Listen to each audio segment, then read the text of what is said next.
VocalEye Almost Live Zoom, The Year of the Cello, hosted by Amy Amantea, with special guest Marjorie Chan. And a big welcome to everyone to this VocalEye Almost Live event. My name is Amy Amantea. My pronouns are she, her, and I'm the Associate Director for VocalEye. I'm your host for these online Almost Live events, and I'm a proud member of the blind community. And I say proud with like capital letters, underlined, bolded, no quotation marks. I am proud of our community, and I am proud to be a member of this community and to share community with all of you. You really fulfill my life in a way that I can never thank you for. So, but I can thank you for donations that have come in, for letters of testimony that have come in, for supporting VocalEye and this platform in the way that you all do. So thank you so much for those. If you feel like you want to make a financial contribution, you can always do that by clicking the link in the chat or by checking out our newsletters. And thanks again for folks who have done that. And the letters of the testimony letters that come in are so beautiful, friends. Thank you so much for that. It really makes a big difference to share with our funders the types of impacts that this program is having on you all. So thank you. Those things are most welcome and most appreciated and most cherished by myself and our VocalEye team. If you happen to be enjoying this event on our YouTube channel, we hope that you hover over to the little button that says like and the little button that says subscribe and click on those buttons. VocalEye is broadcasting to you all from the traditional and stolen lands of the Coast Salish peoples, in particular the Squamish, Musqueam, and Tsleil-Waututh First Nations. Now today, which is Wednesday, June the 21st, 2023, is a significant day for two reasons, maybe more than two reasons, but two reasons that I really want to talk about today. So June the 21st is National Indigenous Peoples Day. So I just want to wish folks a meaningful National Indigenous Peoples Day. We recognize and celebrate the history, the heritage, the resilience, and the diversity of First Nations, Inuit, and Métis across Canada. For generations, many Indigenous groups and communities have celebrated their culture and their heritage on June the 21st or around that date because of the importance of June the 21st being the date of the summer solstice, right? This is the longest day of the year, and that has been traditionally a time for Indigenous peoples to celebrate. Now, this day was originally called National Aboriginal Day and now known as National Indigenous Peoples Day. And it was announced in 1996 by then Governor General of Canada, Romeo LeBlanc. This was the result of consultations and statements of support for such a day made by various Indigenous groups. I just need to pause for a moment because I think that it's really interesting that Indigenous groups had to say, please, we want a day to acknowledge, our contributions to Canada, that they had to advocate for that. But that is what happened in order to bring a National Indigenous Peoples Day to the forefront. So most recently, on June the 21st in 2017, the Prime Minister issued a statement that announced the intention of the renaming of the National Indigenous Peoples Day. So National Indigenous Peoples Day is part of what's called Celebrate Canada. And this is a program which also includes some other important days around this time, including St. John Baptiste Day, which is on June the 24th, and the Canadian Multiculturalism Day on June the 27th, and Canada Day on July the 1st. So these are a combination of days that are about the Celebrate Canada program. And all people are encouraged to participate in activities in our communities around Indigenous Peoples Days. So somebody once said to me, oh, there's some stuff going on in communities, there's some powwow events, there's some other things happening. I don't know that I should be going to these things because I'm not an Indigenous person. But Indigenous peoples have said, you know what? Welcome, please come in, please learn, please share in the richness and diversity of our First Nations culture, our Inuit culture, our Métis culture, and the expression and our storytelling, our regalia. So if you have ceremonies happening in your area, they are for all people as an invite from our Indigenous folks of Canada. So as I mentioned, it's Wednesday, June the 21st, 2023, and tonight we're proud to offer you our Almost Live event number 125, Year of the Cello. I'm really excited about this one. So this is a combination of folks that are bringing this to us today: Theatre Pass Marai, the Conch. I think there might be a couple other folks, but before we get to all of that, I'm going to bring Marjorie Chan into the space, who's our special guest today. So where's Marjorie? I know you're here. Amy, I'm here. You're here. We're going to spotlight you so that you're front and center. And just give us a moment. So, Marjorie, where are you joining us today? Because today has been a day of travel for you. So thank you for, first of all, for taking the time to actually, share space with us, because I know it's been a long day. So where are you? So I'm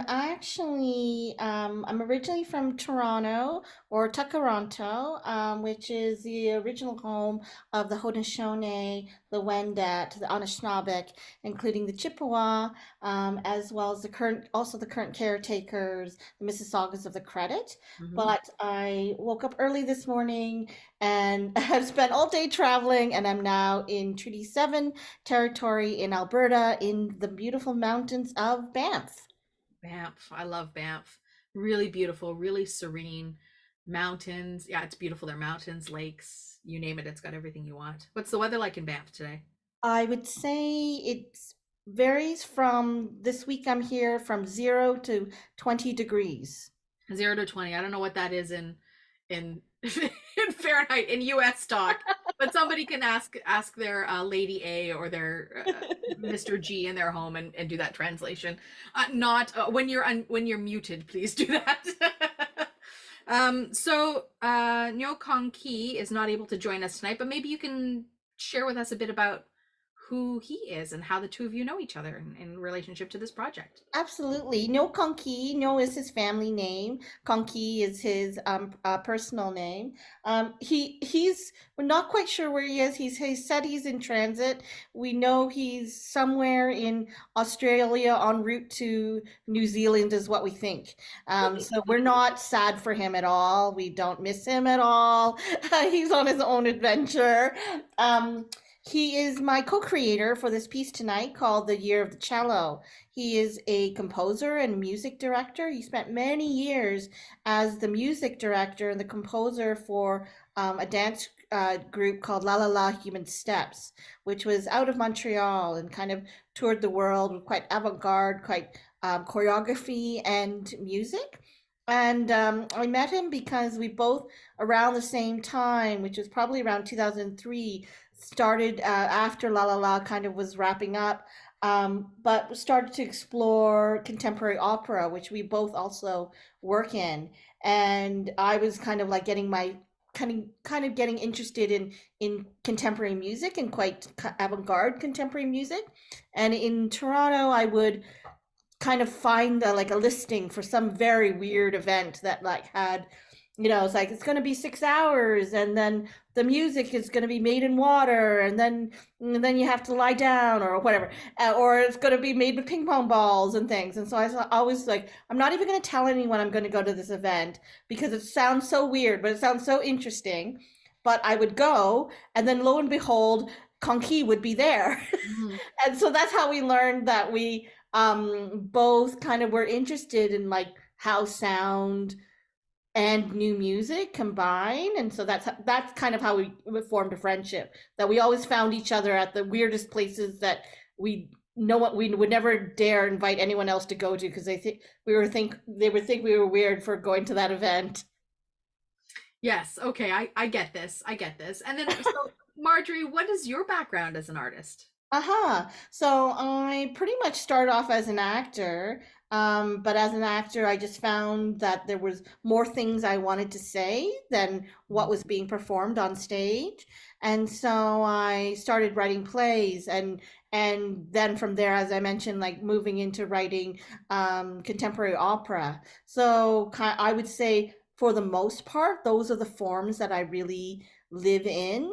I also direct and dramaturge in my spare time or when I'm away from kind of doing my own creation. Um, but I primarily identify as a writer of text.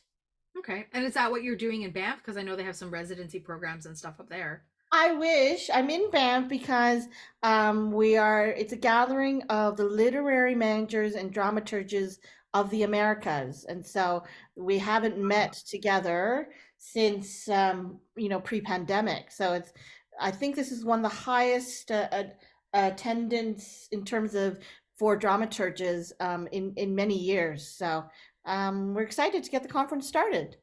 If folks in the space don't know what a dramaturge is, you want to share what that means? What is a dramaturge? I think we've spent years, every year, every conference, we spent time talking about this. It's very different in different contexts, but I would say, kind of a more direct version would be kind of what we think editors are with like a novel. But it isn't necessarily a prescriptive practice. To me, it's about being a facilitator and an advocate for the work and supporting the artists who are doing that. Most often, that relationship is dramaturge with playwright or dramaturge with primary creator, and providing just a sounding board and a support and specific kind of, I'd say, like kind of surgical dramaturgy in order to move an artistic piece forward. Mm. I think that sums it up pretty nicely. So, with you and Conky in partnership with the Year of the Cello, what are the kinds of things we're going to experience tonight? Yeah, so, the fact that we met, through contemporary opera circles, the fact that he continues to write contemporary opera, I also continue to write contemporary opera, and our first piece is not opera is baffling to us, but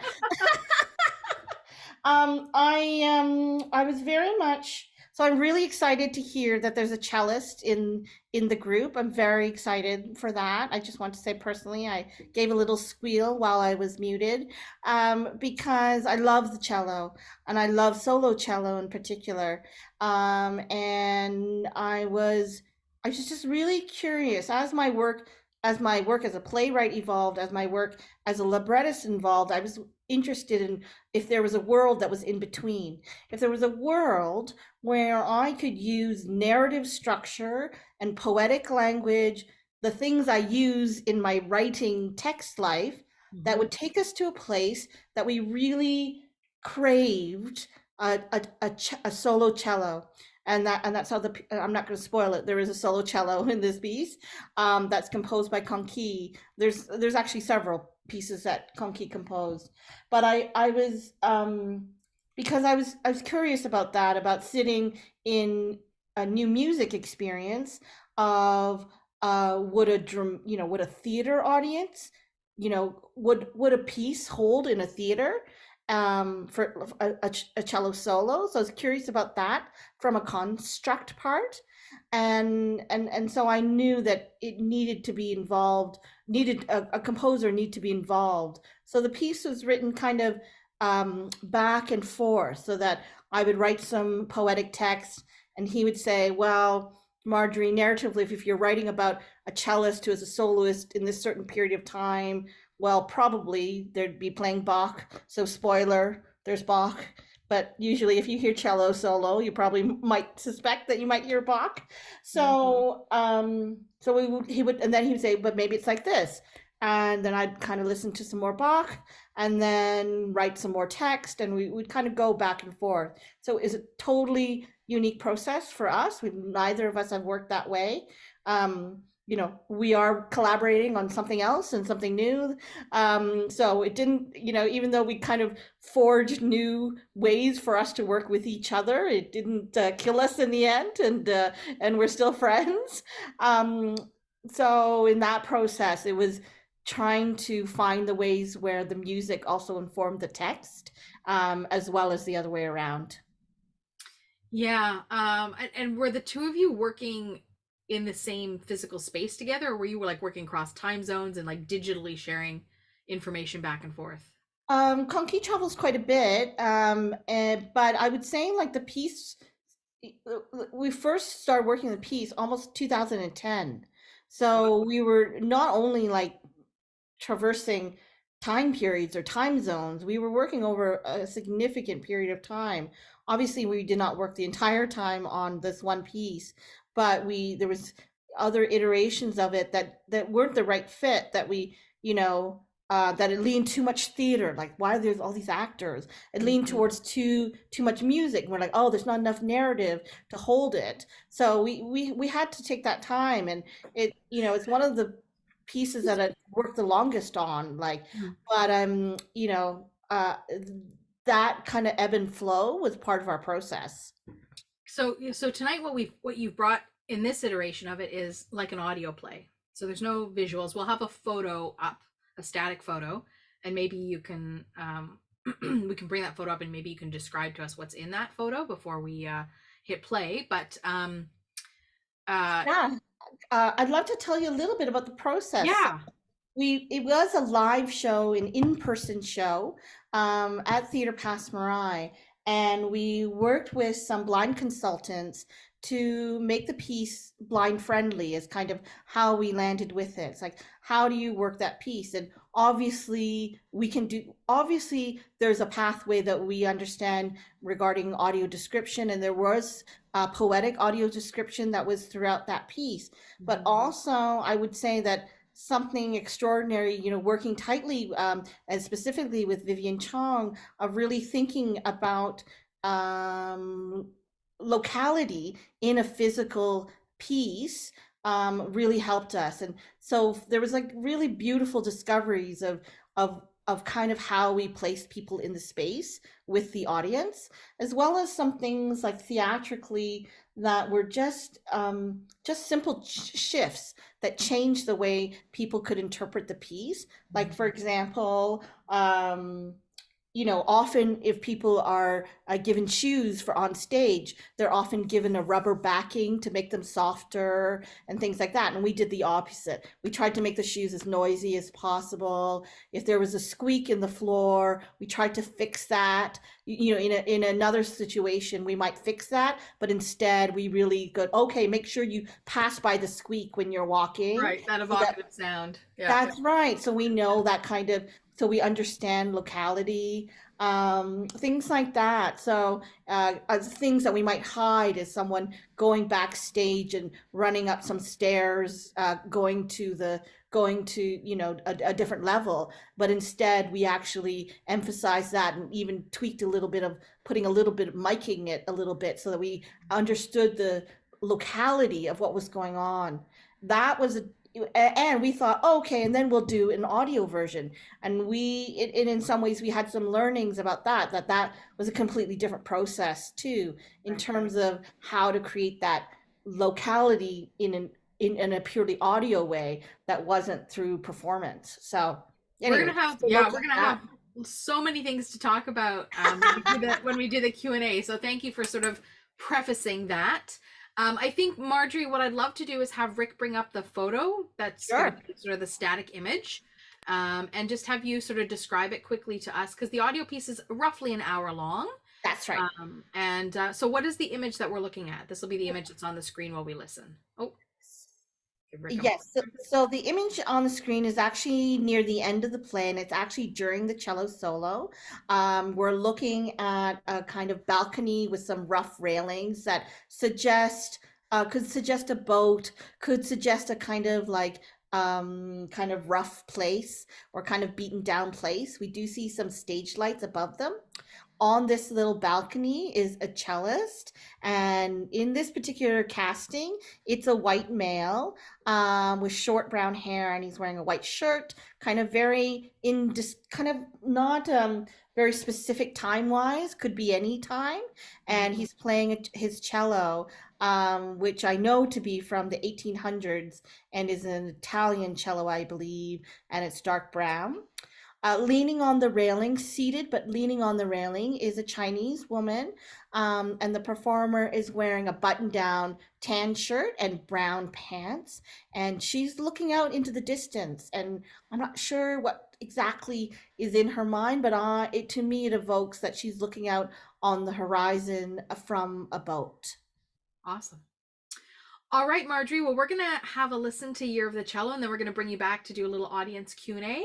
So, thank you so much for sort of setting this up for us, and I hope you all enjoy the Year of the Cello. Rick, when you're ready, hit play.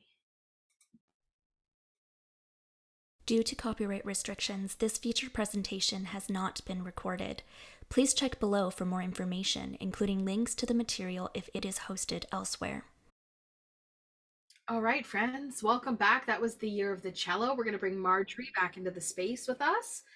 And Marjorie has a lovely offer that I'm going to throw out at the top of the Q&A just so that folks know. Instead of doing a prize draw tonight, Marjorie, you've got 2 CDs on offer. So can you tell us what the CDs are? Yes, we have 2 CDs, one from Konki, who's the composer and co-creator, and one from myself. So the first CD we have on offer from Konki is a piece called Picnic in the Cemetery.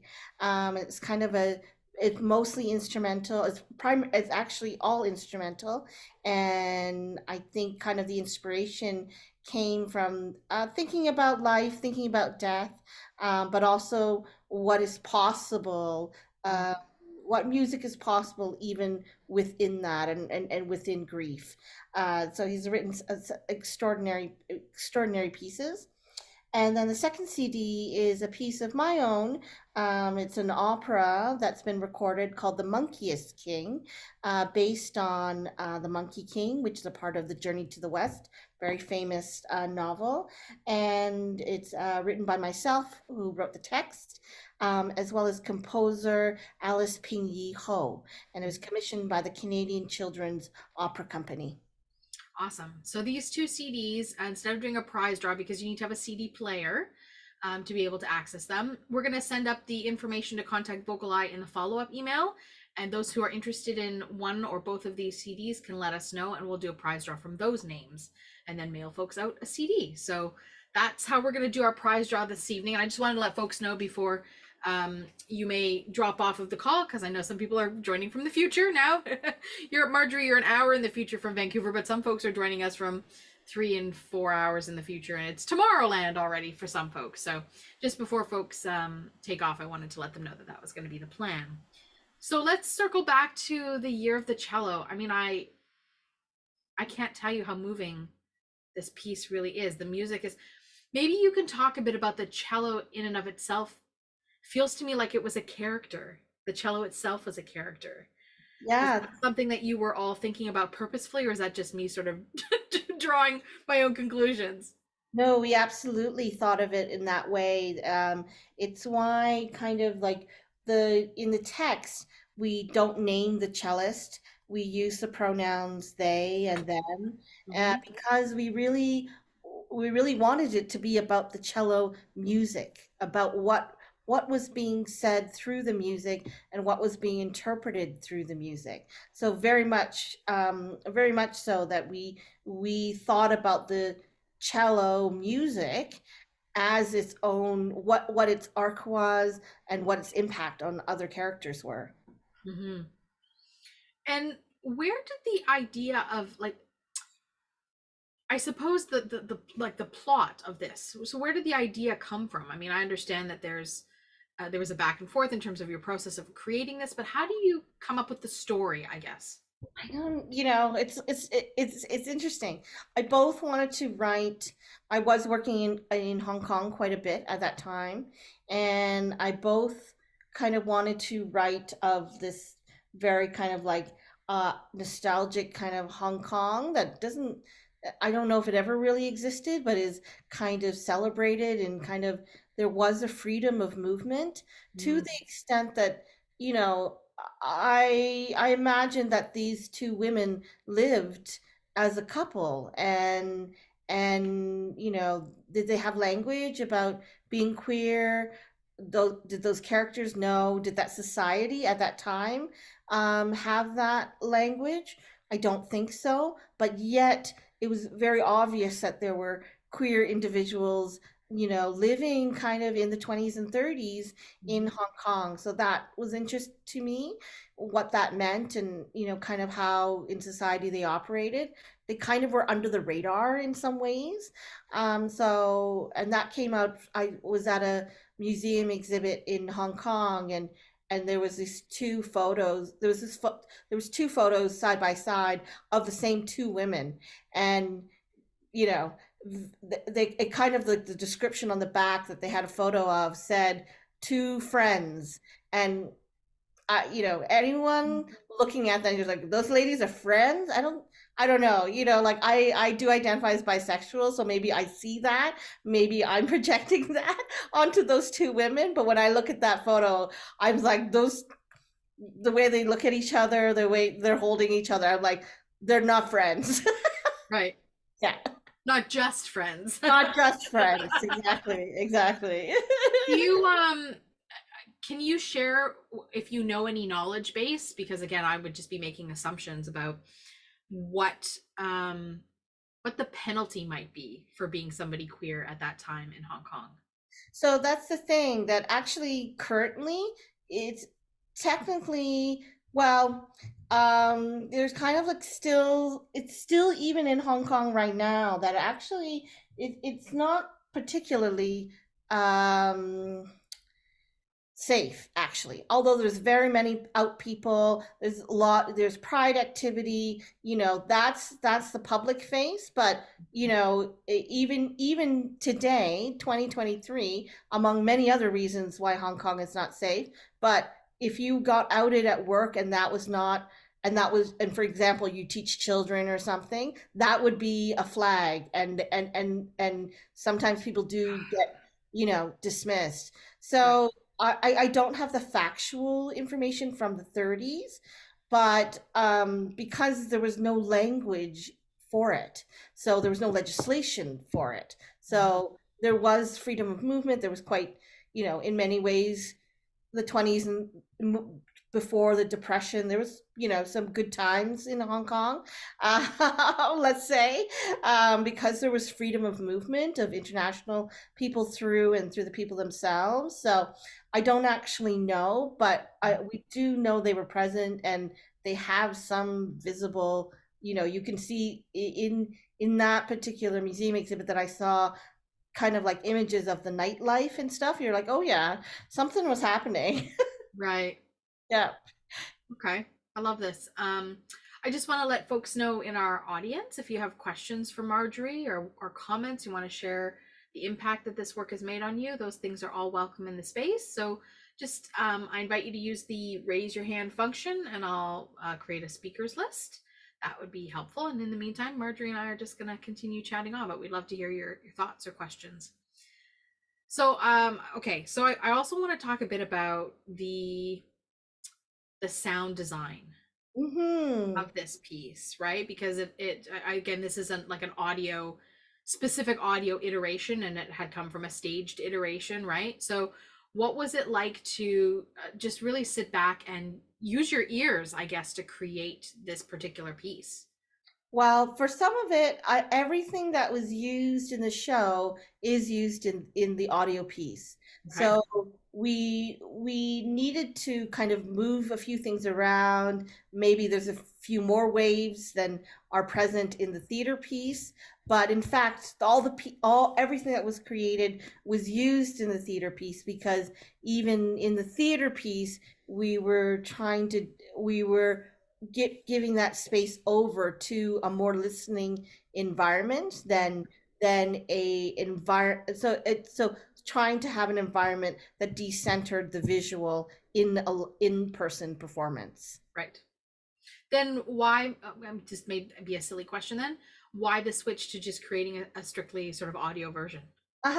We actually kind of thought, we were exploring with binaural recording, and so we had done quite a few explorations of understanding, in terms of like using binaural as an access point. It was a really fascinating discovery of kind of geography and location, and so we wanted to see if that was possible for us to do that and have live in-person performance at the same time. And we could not do it. We could not do it because that's a learning for us. We didn't give ourselves enough time, or we didn't have enough resources to be able to set that up in place and have both be, hold the artistic aesthetic as well as they could. So they needed to be, in a way, created separately.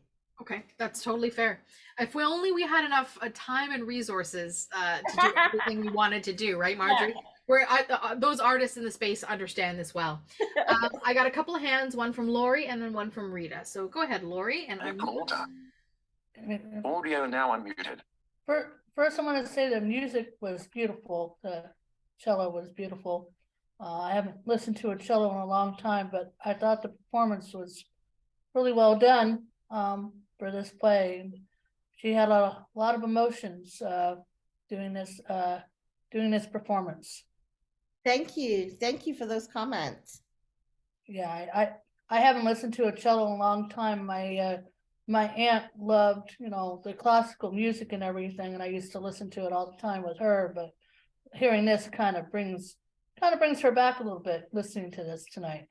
I'm sure she listened to Bach as well. Oh yes, she listened to all the Bach and everything when she was alive, and she loved her opera and classical music, and took me to a couple operas that I sort of took my afternoon nap on. I was a teenager. I was like, opera? Why are we going? And everything. But I can appreciate it now as an adult and everything. But it is very beautiful music. Thanks for sharing that, Lori.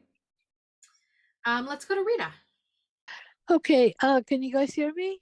Yes, indeed. Okay, great. Okay, so actually I have a few comments, but it might be too many.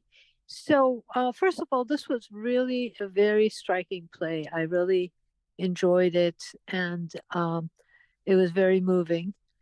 I was wondering, first of all, if it was based on any kind of a real story that you had heard about, or did you come up with a story on your own, kind of thing? So that was the first question, and then I have a few other things. Yeah, so some of my work is very based and rooted and kind of inspired from very specific pieces or inspired from very historical events.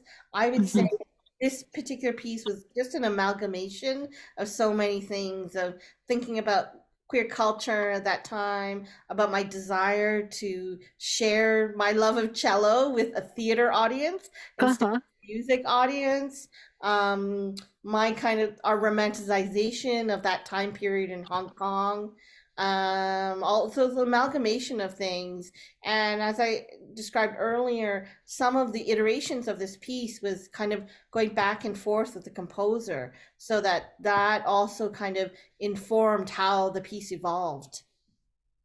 Right. Okay. Okay, the other thing that I found really striking was the description of the plague year, what was happening when the bubonic plague was happening there, and what they went through and stuff like that. That was quite striking, and that in a way cemented their relationship and everything, and just gave a lot of pain to their lives and everything. So anyway, that was really interesting, and the fact that this girl was being abused to begin with, early on in her life, and only this person understood it, and she wouldn't admit it to anybody else anyway. So anyway, that was quite striking. So all right, that's it for me. Thank you so much, Rita. I think, it's not very well known when we think of bubonic plague. We don't automatically go to Hong Kong. But actually, because as a port, so many rats would come through, and in fact, well into the 60s was it still being, kind of having epidemics, and kind of the way they were dealing with it. Is always a danger, this whole bubonic plague section, because it really feels like it could be its own play. You could be like, you could really spend some time, and it was problematic, like in the areas that they lived in, which were kind of like, tenements where, kind of lower income people lived in Hong Kong. What was happening was that they were kind of trying to like smoke out those residents, right? Or have them die under the smoke. So it was a really problematic way to deal with the the fact that the plague was moving through the population. That's a whole other kind of historical thing that I had to be careful because, like I was trying to tell the story of the cello and, but it's so compelling. You could write a whole play about the bubonic plague in Hong Kong. One could. Someone else could, maybe. I was gonna say, is that what do they call that? Like a nugget? Are you dropping a hint here? No, someone else can, I think. Yeah, I mean, I think there's so many stories worldwide, right? That if they're not a part of your cultural background or your lived experience, that you just don't know existed. We were talking earlier that you might have heard, Marjorie, about the Titanic wreckage and the folks that are in this I don't know, a little tiny submarine that went on a tour to see the Titanic at the bottom of the ocean, and the role that Canada played in rescuing folks from the Titanic. And some folks are like, I didn't even know, right? So, and that's the thing, is that sometimes history is so far back that we don't know things. And so this idea of the bubonic plague in Hong Kong is, I think, something that not a lot of people know about necessarily, unless you have a reason to know about it. So even though you don't that's somebody else's play to write, maybe. Are there other iterations of the Year of the Cello that you are all thinking of entertaining, or is this sort of like where you pause? This is pretty much the thing. I think it can be staged a little. There's a little bit of a version that can be like a concert version where the actress is fairly stationary and the cellist is beside her. But script and music wise, it felt right. I would say there's other iterations where Leon actually existed in the text, where the cellist had lines. So there's other iterations, or there's multiple cellists. There was a cellist that was on stage. There was a cellist that played the music. There was at one point the three characters, and then a trio. And so there were all these iterations, and in fact the first iteration, because I was commissioned initially and I had this idea of the cello, but I was commissioned initially to write something that was contemporary and set in Toronto.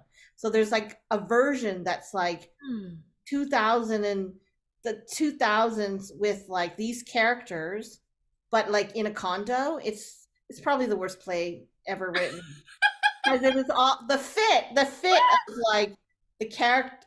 All in my mind, it was never about that. It was about the tension between these characters. Like you think of like Wen being in contemporary Toronto, in love with her best friend, and not being able to reconcile it. Like, who cares? But the stakes placing her in the 30s is a very different thing. Yeah. Absolutely. Very different thing, and a much more there's much more intensity, right? Because the stakes are much higher. Yeah. And the access to like the purity of someone playing cello, like the idea that Leon stumbled upon hearing a cello. How many times would she have heard a cello in her life? How often would she have been able to have access to that? And that's very different access we have to music. We can, this cellist whose name is Brian Holt, who obviously is very accomplished, we have access to him playing, but perhaps in the 30s that would have been a very extraordinary experience to hear that sound. Can you talk to us a little bit about the process of creating the audio version, in terms of like, were people recording in the same spaces together? Were they working together? Were these the same two performers that were in the stage iteration, so knew it well? I'm curious about how that process worked. Yes, we tried to maximize the time. So the two performers were the two main performers who performed it in the stage version. In truth, we had 4 performers. We had 2 cellists, and we also had an understudy for this particular actress, because that was a time of COVID. And in fact, we did lose one of our cellists during rehearsals, and we had to kind of just make sure they were caught up and brought the other cellist along. And we're like, luckily we had 2 at that point in time. Our initial intent was to see if we could binaurally record with the blocking that we used for the staging, so that we would kind of try to capture the distance between them, where they moved, when they were closer together, and we just couldn't do it. There is a way to do it. We couldn't do it. Mhm. All that to Right. say, Right. and it wasn't giving us what we needed. We tried a few experiments, and it wasn't working. The other thing is we were working in the backspace at Theatre Pass Marai, and once we started recording, you become super uber aware of every little sound. Mhm. um, and we're in a building that's over 100 years old, that used to be, in fact, the whole building of Theatre Pass Marai used to be a bakery, and where the back space is, which is a smaller space of Theatre Pass Marai, was where the horses were kept. So we were actually in the stables, but it just became not an ideal location to record. Uh, because that particular day, and we recorded over several days separately, happened to be like the biggest rainstorms that we ever had in the fall. So we retreated to one dressing room first, and then we realized we could still hear the rain through that. And then we went to another dressing room. You'll hear the mix is really quite good. You can hear the dripping of some sounds, but we mixed it with some boat sounds at the end. So we're Oh. hoping in terms of the cello performance, it actually feels, you can hear, I can hear it because I heard the separate tracks, but we actually embedded it with some more water sounds that sound like boats, so Mhm. that some of that dripping actually came from the actual recording space. Ooh, that's really interesting. I mean, I wouldn't have been able. My ear didn't know the difference, but that means that there's always really a piece of Theater Pass Marai kind of embedded That's into right. this, That's right. which Yeah. is really kind of cool when you think about it. Awesome. So, in terms of this work, this is the work. What is next for this work in terms of like, will you travel with the show?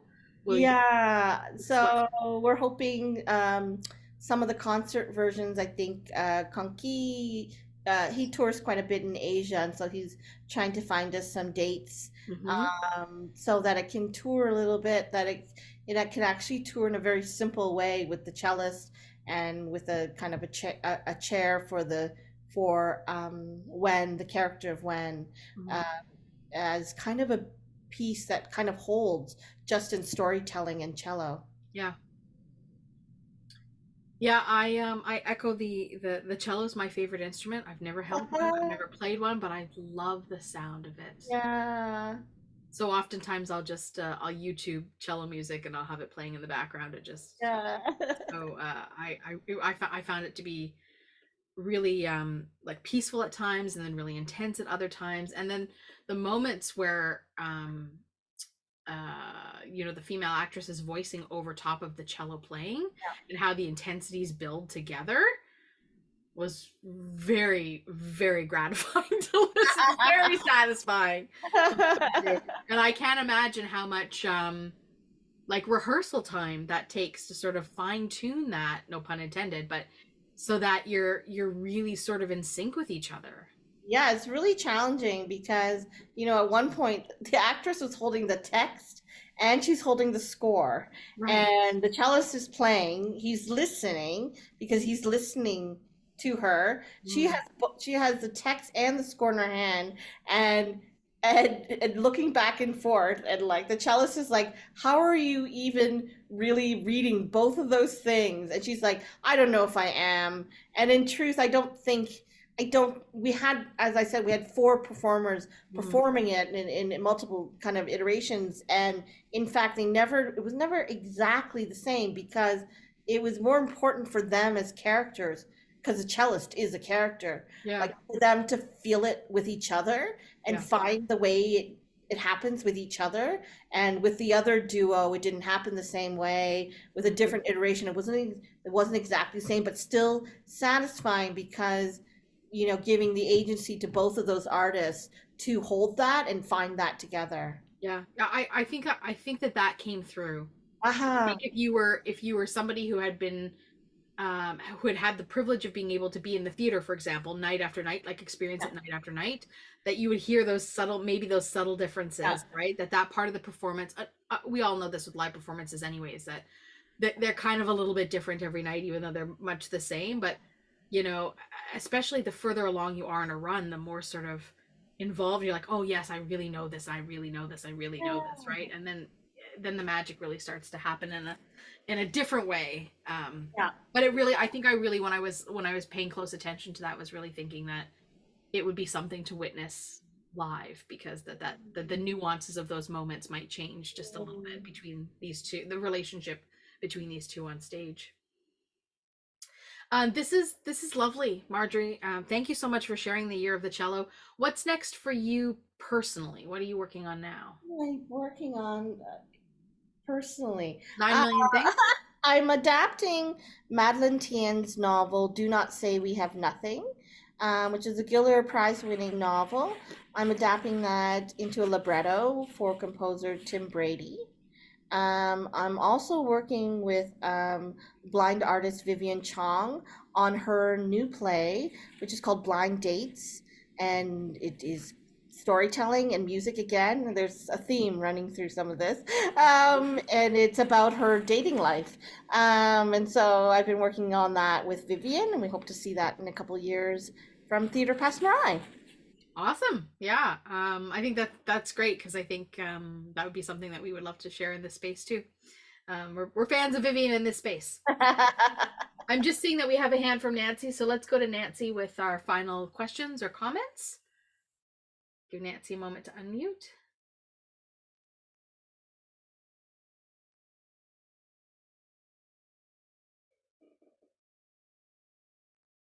I know Nancy's working. Can you hear me? Sorry about that. Can you hear me? Yeah.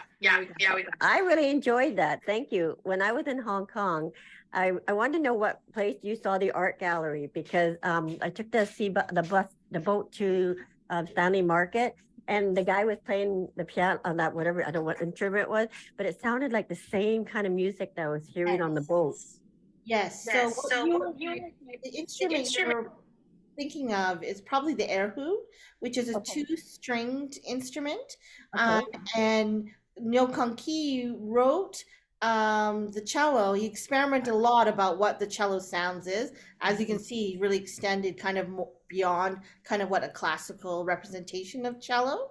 And so he wrote music that makes us think of replicating this instrument, called this Chinese instrument called the erhu, which is also played upright, but it's like a little round section with, you know, just two strings. And some of that music is very much influenced by the folk Chinese music of that time. Yeah, because when I was there, I go, oh my God. And then I was going to get off, but I thought, oh my God, it's something to do with Hong Kong. And what made you do this in Hong Kong? Wow. Like I was there for a week. And then, like I said, I was interesting to hear it, but it was awesome. The music was good, and it goes louder, and it was slow and everything else. How long did it take you to do all this? To rehearse the piece, probably we rehearsed about 4 weeks or so to rehearse the full piece. But we've been working on the piece, the co-creator and myself, since probably around 2010.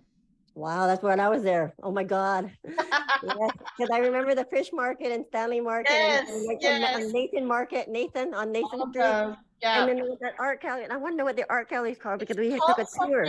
Like Hong Kong City Museum. Hong Kong. Okay, you know what? Our tour bus took a tour, and it took us right to that. It was awesome. And if I had the chance to go back again, I would love to go see it. And thank you. You did a wonderful job. Thank you. You still brought back memory. How's that? Exactly. Perfect. Thank you. And now lower reactions button. There we go. We got some screen readers going off in the background. There you go, Marjorie. Thank you again so much for just coming and sharing the work. It's beautiful work.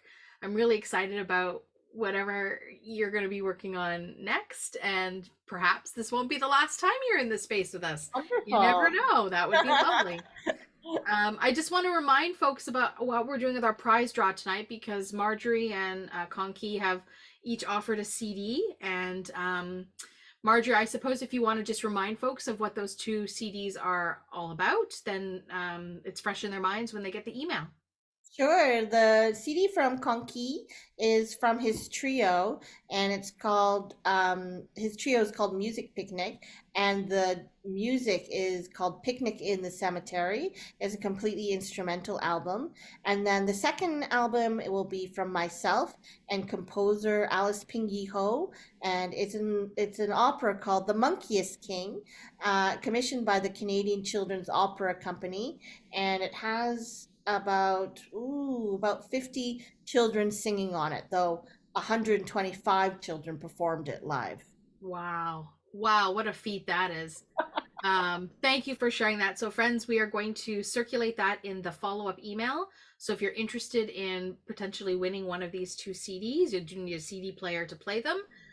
Please just respond to the email, and we will draw from those names for those 2 options. And Marjorie, again, thank you both to you and Conky for making that offer. It's a really lovely offer in the space to make. And we got a lot of music fans in this space. Wonderful. Awesome. Well, enjoy your time in Banff. Maybe I was going to say, hopefully you'll get an early night, but hopefully speech on demand. After a long day of travel, you get a good night's rest. Thank you so much, and thank you for having me. Thank you so much. You're welcome in the space anytime.